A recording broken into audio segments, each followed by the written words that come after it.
Bonjour, comment allez-vous? Aujourd'hui, nous allons jubiler, vous et moi, nous allons aimer cette vidéo. Parce qu'elle concerne Danny Caligula, bon c'est comme le port salut, c'est marqué sur la miniature. Parce que notre petit Danny a fauté, il a fait une bêtise il y a 13 ans, 12-13 ans, avec une femme. Alors que monsieur nous donne des leçons chaque matin pour nous dire, nous les droitards, que nous ne savons pas nous comporter avec les femmes, alors que lui, c'est un petit salopard. Et oui, je vais vous expliquer comment va se comporter la vidéo. Très simple. Il va y avoir 3 parties. La première partie, c'est Frontières, qui fait un résumé de l'affaire. La deuxième partie va concerner un tout petit extrait qu'ils ont fait de leur live de 2 heures sur Twitch. Vous allez surtout voir la défense stratosphérique de Danny, qui est hallucinante. Et la troisième partie, on va voir quelqu'un qu'ils ont cancel il y a quoi, 4-5 mois. Cette personne n'est pas un droitard. Ils ne peuvent pas cancel les droitards, c'est pas possible. C'est un type de gauche que vous connaissez sous le nom de François Béguedeau, qui a eu une fin de carrière parce qu'il a dit une connerie à une femme. Voilà, la vidéo va se composer là-dessus, simple et clair. Ça vous va? De toute façon, si ça vous va pas, ça ne change rien, d'accord? Mais avant toute chose, un petit extrait de Alain Soral. Alain de Bonnet.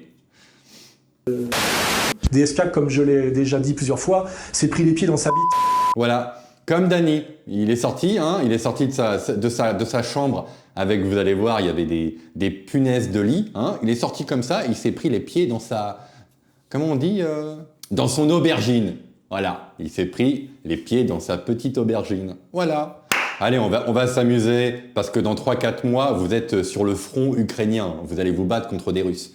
Napoléon l'a dit, ça va bientôt être fait. Ah, vous allez vous amuser. J'espère pas que vous avez 20 ans. Ah, les pauvres, ils vont crever, ils vont mourir comme ça pour rien. Je ne peux plus faire ce que je suis en train de faire, je ne peux plus faire ce métier, il est en train de me détruire. Je ne peux pas continuer ça, c'est pas possible. Danny Caligula, célèbre figure de l'extrême gauche d'internet et notamment connu pour son duo avec l'influenceur Raz, annonce se mettre en retrait de la scène Twitch. Alors oui, il y a Danny et Raz. Danny, c'est le plus malin. Raz, c'est le plus abruti. C'est vraiment un abruti fini. L'histoire de cancel le concerne pas, mais il est pas mieux. Il a, par exemple, attaqué Amélie Menu dans un bar parisien.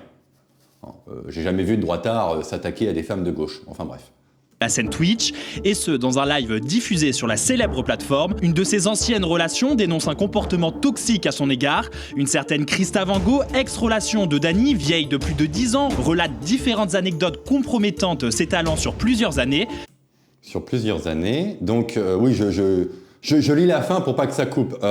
Son histoire à elle, je m'en tape. C'est à la justice de faire son travail, c'est pas à moi. Est-ce qu'il a fait ça ou est-ce qu'il ne l'a pas fait? Ça ne m'intéresse pas. C'était il y a 10 ans, on peut se demander pourquoi cette affaire sort maintenant. Je trouve ça un peu bizarre. Bon après, à gauche, il faut écouter les victimes. Écoutons la victime. Je pense qu'elle en a gros sur la patate quand même et d'après ce que j'ai compris, ce n'est pas la seule. Il était contrôlant dans ma manière de m'habiller, trouvait que je n'étais pas assez souvent apprêté, il voulait faire de moi son trophée, écrit-elle, ou encore isolé de mes amis qu'il trouvait trop normie, tout mon univers c'était lui, j'acceptais toutes ses demandes. Dans un live de 2 heures sur... il y a aussi l'histoire de la punaise de lit. Il l'a fait dormir dans un lit avec des punaises de lit. Mon Dieu. Mon Dieu. Twitch, Caligula explique avoir eu cette relation entre ses 17 et 19 ans, une relation dans laquelle il concède avoir eu un comportement répréhensible. À un moment donné dans ma vie, j'ai eu une relation que j'avais entre 17 et 19 ans. Cette relation-là, elle s'est mal terminée, j'ai fait de la merde. J'estime que je suis pas le seul à avoir fait de la merde. Bien que les faits n'aient Je suis coupable, mais il n'y a pas que moi. Bon, je peux comprendre, à 17 ans, on a tous fait des conneries avec des nanas, mais sa défense est marrante. C'est une défense qu'il ne donne pas à des gens de droite, par exemple. Il a fait des vidéos sur Papacito à rallonge pour dire que c'était un incel taré complètement psychotique. Quand un droitard essaye de se défendre, il peut toujours courir. Ça ne fonctionne pas. Il n'y a pas trop d'écoute à ce moment-là. Seul à avoir fait de la merde. Bien que les faits n'aient pas été niés par Danny Caligula, actuellement les accusations se résument à de simples tweets. À voir dans les prochains jours les répercussions de l'affaire. Pour l'heure, aucune plainte n'a été déposée. Oui, aucune plainte a été déposée. Certains vont se dire, mais attends, on s'en fout de leur histoire. Oui et non. Bon, déjà parce qu'on se marre, c'est marrant. Et puis deuxièmement, sur Tipeee, il fait à peu près, sur le mois, sur Tipeee, ils vont gagner ce que vous gagnez dans l'année. Ce sont des gens qui marchent très bien, qui gagnent beaucoup de dons sur Twitch et qui ont le droit aussi à l'argent du CNC. Donc, quelque part, nous payons ces gens-là aussi, avec notre argent. Donc j'ai le droit, nous avons le droit de rire de Dani Caligula, vu que quelque part tu es un peu notre gourgandine. Voilà. On n'apprécie pas trop tes vidéos, mais au moins on peut te cracher dessus. Ça, on a le droit. Maintenant, on va écouter sa défense et vous allez voir que c'est très drôle. C'est marrant. C'est marrant, voilà. Ce métier, il est en train de me détruire. Ce n'est pas possible. Je ne peux pas faire ça. Et justement, dans le but d'être une meilleure personne, dans le but d'aller mieux, dans le but de... Je ne peux pas continuer ça, c'est pas possible. Et surtout, là, il y a mon petit cas personnel, vous en pensez ce que vous voulez. Il y a le petit cas de Raz, vous en pensez ce que vous voulez, qu'on est sincère, qu'on est des connards ou pas. Mais surtout, les gens, on est aussi responsables d'une entreprise. Aïe, aïe, aïe, aïe. Vous allez quand même pas nous cancel. On a quand même embauché des gens. C'est bizarre, c'est la défense que C8 a adoptée. Et la gauche a beaucoup rigolé. Ouais, mais c'est pas très grave en fait. Hein? C'est marrant avec la gauche. Hein? Et du coup, comme on est responsable d'une entreprise, ça veut dire que, et qu'on génère à nous deux la grosse majorité des revenus, bah, qu'on va devoir prendre des décisions vis-à-vis de ça qui sont très difficiles. Et on ne... Oui, qui sont très difficiles. Ils sont plusieurs. Il y a Dani et Raz, il y a Moufette. Enfin, il y a tout un collectif autour d'eux avec Wissam, hein, Monsieur Uber Eats. Et il y en a une, je sais plus, il me semble que c'est Moufette, un truc comme ça, qui avait dit en fait qu'il fallait déporter les Israéliens aux États-Unis. C'était un peu sa solution pour le conflit israélo-palestinien. Pourquoi pas? J'appelle ça de l'antisémitisme, mais bon, c'est pas très grave. Je sais pas comment faire. Parce que vraiment, notre but, c'est pas de porter plainte et de dire du coup, vous avez créé des préjudices à la Zawa et tout le monde, comme les gens perdent leur... Mais... Quand il dit ça, on va pas porter plainte, ça veut dire qu'il sous-entend, d'accord, il a dit dans l'extrait d'avant que vous avez vu avec Frontière qu'il assume, mais là il est en train de ne pas assumer. Je vais quand même pas porter plainte contre elle, parce qu'elle a tort, ça va me faire perdre du temps, on n'est pas comme ça. Comme les gens perdent leur salaire et que du coup, on va devoir virer tout le monde et tout, etc., et ben on va vous mettre dans les enfers des tribunaux et on va passer notre vie à porter plainte et à se battre contre vous. Non, nous on pense que ça c'est bourgeois de faire ça, que ça c'est de la merde de faire ça, c'est exactement ça qui est en train... Je vois pas ce que la bourgeoisie a à voir là-dedans, surtout que ton public est issu de la bourgeoisie, hein, c'est pas des prolos. Quand tu reçois 17 000 € de dons par mois sur Tipeee, ce n'est pas le prolétariat qui te donne ça. Mais je vois pas le rapport en fait. Encore une fois, il n'assume pas d'avoir fait ça quelque part. C'est de sa faute si vous allez vous retrouver au chômage et je ne vais pas quand même pas l'attaquer en justice parce qu'elle me diffame. Bizarre. Et encore une fois, le coup de la bourgeoisie, c'est un truc de bourgeois, c'est quand même un peu marrant. Nous, on pense que ça, c'est bourgeois de faire ça, que ça, c'est de la merde de faire ça, que c'est exactement ça qui est en train de tuer notre camp politique, qui est même en train peut-être de tuer une partie du pays parce qu'on ne sait pas faire on ne sait pas régler ces affaires-là. Nous, on a essayé de parler à des féministes, on a essayé de parler à des assos, on a essayé, en fait, à partir du moment où les gens qui nous accusent ne veulent pas communiquer avec nous et nous bloquent, on ne peut pas leur demander de faire une médiation avec nous. Alors, bon, premier extrait. Ce qui tue la gauche, mon cher ami, c'est le fait que vous vous comportez avec les femmes de façon dégueulasse. Je mettrai un petit lien sur une vidéo que j'avais faite sur tous les crimes de la LFI. On va passer Norman, hein, In the Panda qui a changé de nom mais il est toujours dans une sale affaire, MJ fermez-la, Léo Grasset. C'est assez commun même dans le milieu de YouTube d'avoir ce comportement-là. Il y a eu Pantoufle aussi dernièrement. On a vu qu'il se comportait mal avec une femme. C'est quand même quelque chose qui est inhérent à votre camp politique, de traiter les femmes comme de la merde. Autre passage là, et là il est en train de dire ouais, on essaye de communiquer avec la victime, mais à cause de vous, vous nous bloquez, vous nous cancellez, on peut pas discuter d'égal à égal, on peut pas discuter pour essayer d'arranger les choses, pour éviter que je perde mes 17 000 € par mois. Et je vais vous passer maintenant la vidéo d'Astronogeek qu'il avait fait sur Doomit, Paduring et tout le bordel. Et il y a un extrait qui est intéressant à propos de ça, justement. D'essayer quelque part de s'arranger avec la victime alors qu'elle ne veut plus parler avec vous. Parce que, bon, tu n'as certainement pas envie de parler à tes agresseurs. C'est pour ça que la justice existe. C'est pour éviter d'être confronté aux gens qui te font du mal. Wesh, monsieur l'agent, je m'excuse, hein, mais bon, si elle voulait pas que je la traite de pute, vous pouvez venir m'en parler en privé. Hein. 17e trait, le harcèlement. On a vu qu'un narcissique cumulait de l'entitlement, qui consiste à considérer que ce qu'il désire lui est dû, et de l'hypersensibilité narcissique, qui suppose que le simple fait de lui refuser un traitement privilégié est vécu par lui comme un affront. Sans surprise, Vous avez vu le début de la vidéo, hein. Ouais, je vais arrêter, je suis fatigué, c'est trop dur. Mes employés vont perdre leur travail, voilà. La victimisation. ces mêmes traits vont se répercuter sur l'attention qu'il considère lui être due, et il va en résulter un harcèlement qui est concrètement un move signature du narcissique. Dans sa forme la plus classique, on pourrait appeler ça le syndrome du « je veux juste qu'on parle », qui peut selon le cas se traduire par « je veux juste que tu me laisses te manipuler »,« je veux juste que tu me laisses entrer chez toi »,« je veux juste m'approcher assez pour t'agresser physiquement »,« je veux juste une occasion de te vomir ma logorée narcissique dessus », ou encore « je veux juste une tribune pour prêcher mon opinion auprès de ton audience ». Évidemment, offrir de discuter n'est pas en soi un comportement narcissique, plutôt tout l'inverse. Mais il ne faut pas confondre offrir de discuter et exiger une discussion, y compris quand le second se cache derrière l'apparence du premier, justement pour feinter la légitimité et l'innocence.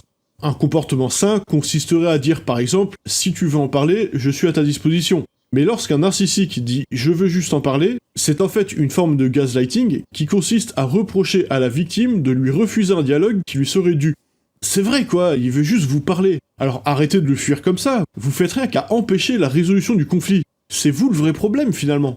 Il ne s'agit donc pas d'offrir ou proposer un dialogue, mais bien de l'exiger, ou plus exactement exiger que vous l'écoutiez, puisque son intention n'est absolument pas de trouver un compromis, mais simplement d'essayer de vous contraindre à changer d'avis, ou à défaut de se convaincre lui-même de vous avoir cloué le bec. Il va se montrer extrêmement insistant, car il considère que votre attention lui est due. Partant de là, tout refus de votre part de la lui accorder constituera un tort qu'il vous reprochera sans faute, le fameux « c'est toi qui refuses le dialogue », voire constituera un affront par lequel il s'estimera légitime à escalader en agressivité. Donc voilà, c'est ce qu'il est en train de faire. À cause de toi, nanana, je vais tout perdre. On n'a qu'à ouvrir le dialogue, ne pas mettre ça sur la table devant tout le monde. Et d'ailleurs, même sa communauté, c'est ce qu'elle a marqué sur Twitter. À cause de vous, on va perdre Dany Raz. Le combat, c'est le fascisme. Ce n'est pas moi ce n'est pas toi la victime, c'est moi. Tu m'empêches d'avoir une résolution avec toi. Il était bien cet extrait. Hein. Il était long, mais il était bien. On essaye. puis, On et- essaye, et mais on- on ne peut pas.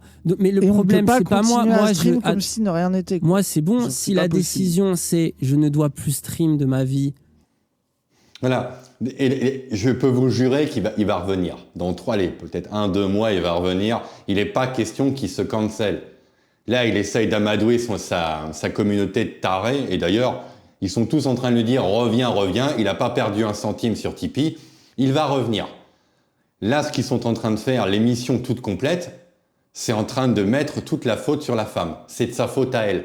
On a un combat plus important à mener que ces histoires de punaises de lit ou le fait que je t'ai forcé à porter des fringues. C'est important. Il n'en a rien à foutre de la victime. Comme d'habitude à gauche, c'est toujours le même principe.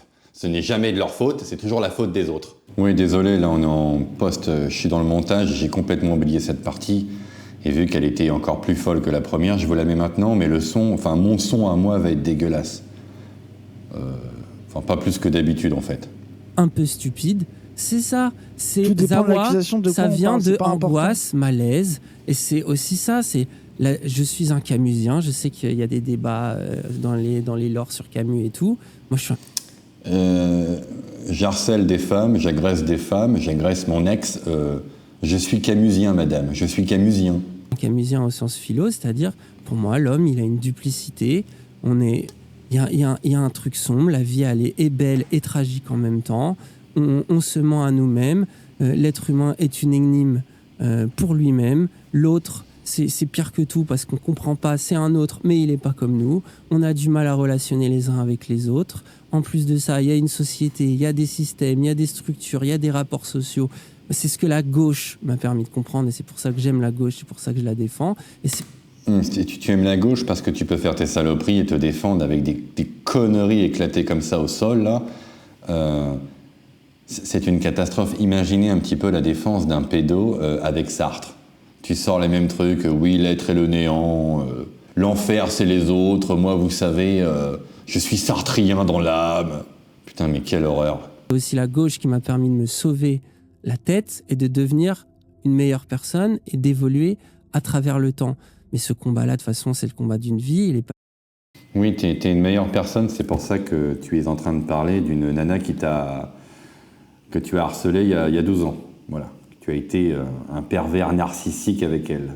Fini, et ce soir est une pierre à l'édifice, de toute façon, du reste de ma vie, tu vois, et du reste de ma conscience. Ensuite, donc on en est là. Maintenant, on va avoir une personne qu'ils ont détruite, qu'ils ont harcelée. Je pourrais prendre Adroita, encore une fois, ça n'a pas d'intérêt. On va prendre François Béguedeau. L'extrait va être long, mais ça permet de faire une bonne vidéo, en fait. Alors, pourquoi Béguedeau a été dans la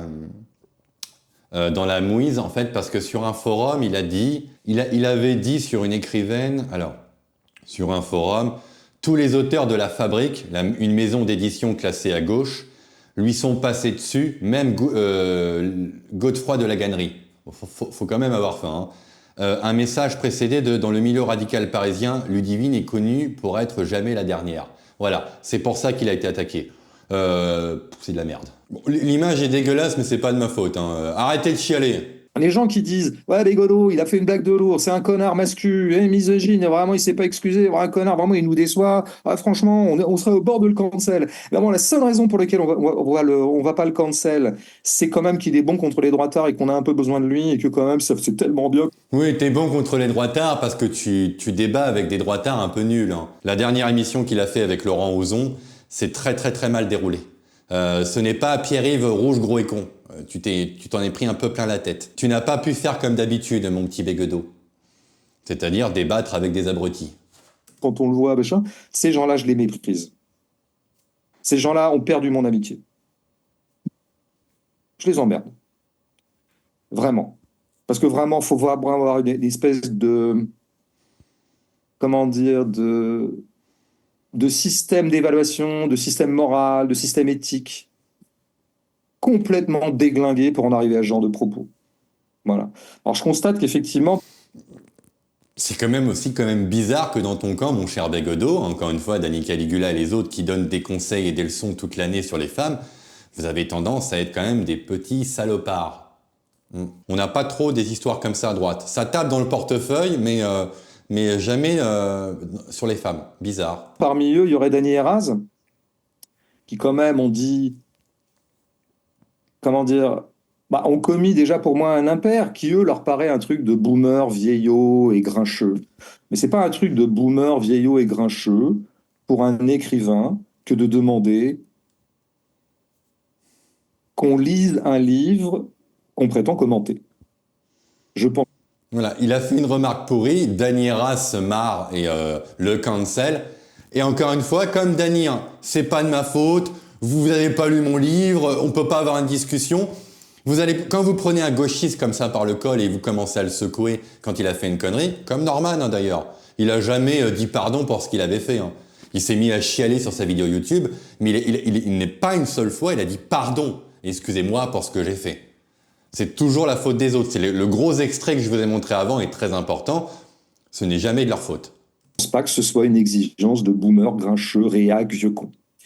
Je crois que c'est la moindre des exigences pour quelqu'un qui vient de sortir un livre. Si vous voulez absolument en parler, lisez-le. Dany Heraz se fout beaucoup de moi de ce point de vue-là. Ah là là, oh, c'est bon ça. Bah maintenant tu peux faire la même chose parce que l'autre il est les punaises de lit. Il nous fait tout un scandale parce que on en parle sans le lire. Ben ouais, mais premièrement, je dirais je pense que c'est un petit impair éthique que de faire ça, surtout vis-à-vis de quelqu'un, a priori, dans lequel on est dans une certaine amitié politique. Et puis surtout, ça les rend bêtes. Il faut qu'ils s'en rendent compte. Parce que quand les gens qui ont lu le livre écoutent Dany Heraz en parler, mais il faut bien voir à quel point Dany Heraz sont ridicules. De spéculer, de dire « Ouais, moi j'ai l'impression que le livre, ça va être ça. Non, mais en fait, ça va être ça, ça va être plutôt ça. » C'est jouissif. Hein. Ils se cancellent entre eux. Maintenant, c'est le tour de Dany. Le prochain, ce sera sûrement... le mec avec un bonnet sur la tête, parce que ça va arriver aussi, lui, c'est clair et net. C'est drôle. Moi, j'aime ces petits moments-là. C'est ridicule, surtout pour quelqu'un qui a lu le livre. Donc, ils se ridiculisent. Donc, je les appelle solennellement à cesser de se ridiculiser. C'est vrai que je constate depuis le début que pas mal de gens ont tendance à ne retenir de moi que le côté bon jouteur. Mais... Encore une fois, tu t'attaques à des enfants. Un débat contre Boris Lelay ou Hervé Ryssen, ce serait plus drôle.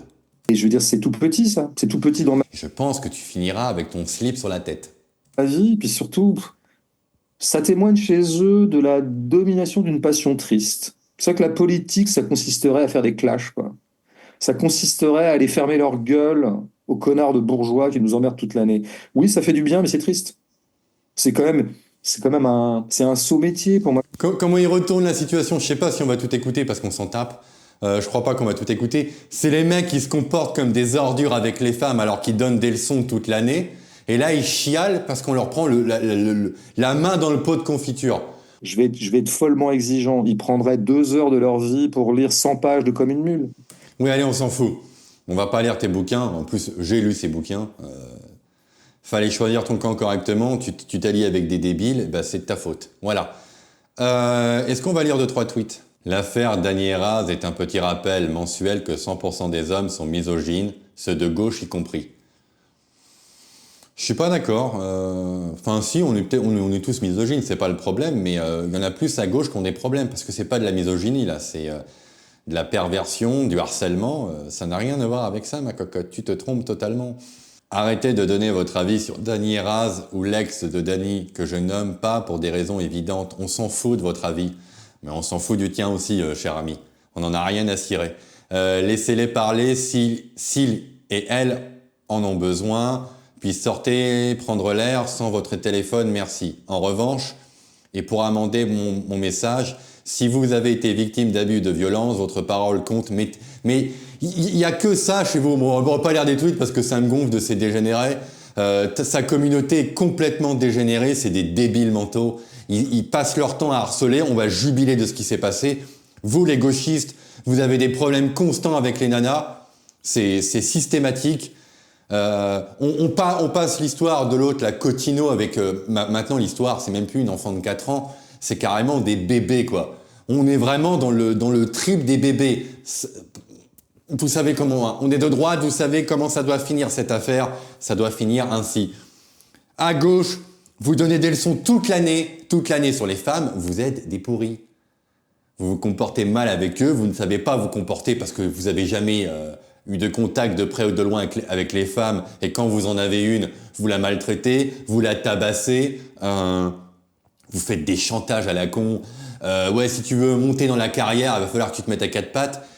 C'est la gauche. On a l'habitude, pour ceux qui viennent d'arriver à droite, vous allez apprendre ce que c'est. Nous, à droite, on a des problèmes aussi, hein. On aime taper dans les poches, dans l'argent, dans des emplois fictifs, c'est vrai.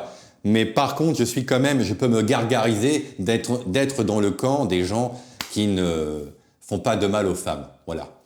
Il me semble qu'on est quelle date là? On est le 8 que je regarde. Ah, demain. Demain, on sera le 8. Il y aura Némésis qui font une manifestation pour la journée de la femme. Qui c'est qui va les tabasser? On va voir. Encore une fois, des gauchistes vont aller dans la rue et vont leur mettre des patates. Voilà. Bon, la vidéo s'arrête. Elle est un peu longue, mais elle est toujours bien. Et puis Dany Heraz, allez vous faire cancel, même si je pense qu'il n'y aura rien du tout. Parce que votre communauté est puante. Et d'ailleurs, si des gens de cette communauté viennent ici, allez papa dans la boîte à granola. Au revoir. Et bisous et bon samedi, bon vendredi. Au revoir.